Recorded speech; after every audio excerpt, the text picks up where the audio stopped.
Editing Gwen here. Need to make a note before the video. I had some issues with vocabulary at the start of this video, or forgetting words entirely. This is my September wrap-up. I read 5 books in my vlog, did not write them, and I hope you enjoy the rest of the video with all the reviews. Hey everyone, welcome back to my channel. My name is Gwen, and today I am going to be my September wrap-up of all the books that I read, and I have 7 books to go through. So the first 5 books were written in a week, and you can check out that vlog. I think it's up here in the eye. I'm hoping I'm pointing in the right way. If not, it's on this side. And you can check out that vlog and all of my remarks on the books in more detail. I'm just going to do abbreviations of those summaries for them. And then I read 2 books after that fact because I hit a reading slump, and I knew that was going to happen. So without further ado, let's jump into the 7 books that I read this month. The first book I read this month was the second collection of Book Lane and Corbel Brooch by Steven Erikson. This one I gave 3 stars. I still feel the same way, which is that the second short story in here was not that great, and so I wish it had been changed or just a different story had been placed there and it would have had higher star ratings. But for the most part, this was a very fun read, and to see all of these characters again was a joy. Okay, the second book I read was by Jen Lyons, and that is The Ruin of Kings. It's the first book in this series, and as you can tell,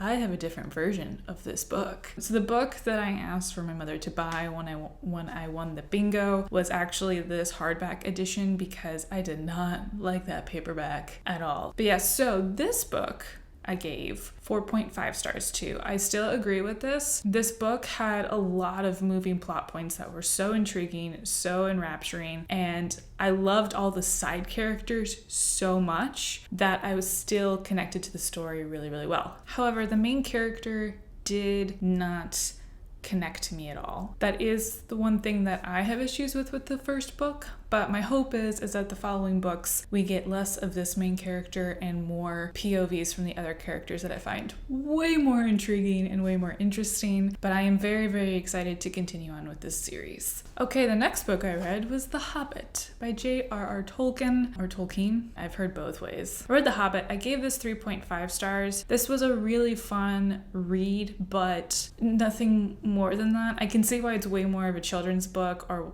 was written in a time where it was considered a children's book more than adult by far. A lot of the things that were handled in the book were done pretty simply or pretty innocently, and if it was the adult version, it wouldn't have been that easy for Bilbo Baggins to get wherever he wanted. But it was still a joy to read. There was like some really nice breadcrumbs in here that I really enjoyed. But other than that, it was just kind of an average enjoyment for me for this book. The next book was another 4.5 stars. This was Hood Feminism by Mikki Kendall. This is such a great book for introducing yourself to anti-racism work, but also intersectionality feminism. She writes in a way that is way more casual than I would say Tressie McMillan Cottom's book, which was thick, and other essays. This one's a lot more easy to digest. Little note in here, you might hear some rumbling in the background if the microphone's picking it up, and I think there's a truck sitting somewhere. If you hear some low rumbling, that's what it is. So Hood Feminism, there are some repeating parts in the book. Sometimes it's within the chapters, and sometimes it's chapters over time repeating the same things. And I think what Mikki Kendall is trying to do is show that everything is connected. And in order for us to fix the structures that are already in place, she has to show us how everything is connected and how all of it needs to be defunded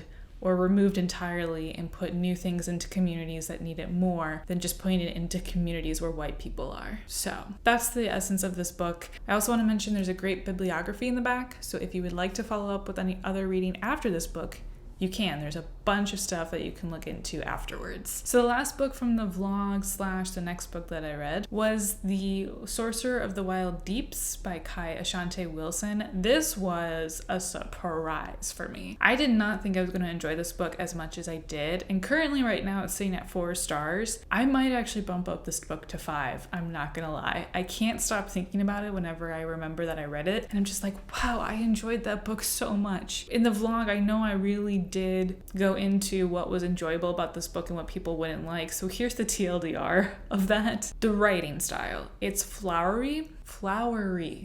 I cannot say that word, I swear. It's flower, I can say that, but with a Y at the end, absolutely not. His writing style is super flowery and poetic, and a lot of people had issues with that or with the dialogue of characters, and I feel like the dialogue amplified the characters and made such a more impactful experience to the story than hindering it. So I think if you can get behind that, you'll really enjoy this book. And if you can't get behind that, I think you would have a lot of difficulty, and I wouldn't suggest picking up this book. I do go into more detail about the dialogue in my vlog, so again, check it out if you want some more details of that. But I am definitely going to be picking up the second book as soon as I can. It's shorter than this book though, so that makes me even more sad, but I hope Wilson is writing more books in this world because I'm super intrigued by what else can come out of it, and I really am enjoying the characters we're following. This is going to turn into a 5 stars, I can just feel it. So the next book I read was The Last Wish by Andrzej Sapkowski. This is the first in the entire series of the Witcher series.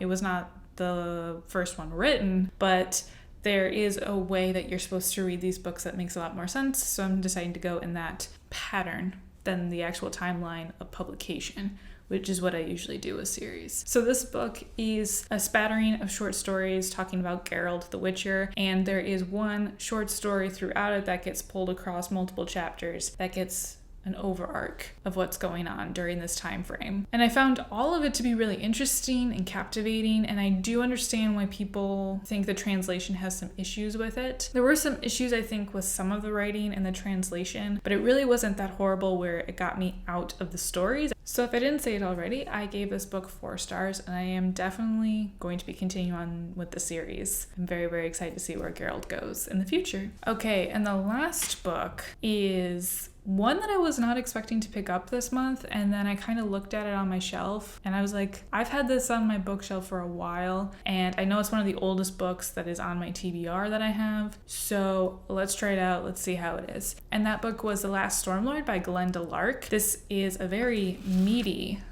mass paperback, and I didn't know what to expect with this book, and I kind of was surprised at how much I enjoyed it. So overall, I gave this book 4 stars. So what I was surprised by was my enjoyment of this book and how much I actually cared about the characters. Mostly I cared about the secondary characters once again, but I don't hate the primary two. And it's about a Stormlord dying and needing to find a successor, but they're having a lot of issues and he's not getting any better or any more healthier. Due to the usage of water powers, their lifespan of a Stormlord does deteriorate quite quickly when they're trying to get water to the areas that need to be filled with water. So this is a world where rain doesn't randomly happen like it does in our world. It actually has to be made from the closest sea or water source that is to them and then created into water that they can actually drink, and then have it rain in certain sections so they can get that water. And the society is based on how much water you can get a day. So it's very valuable, and as you can probably guess, they live in a desert. And so that's what this world is surrounding. There is a lot of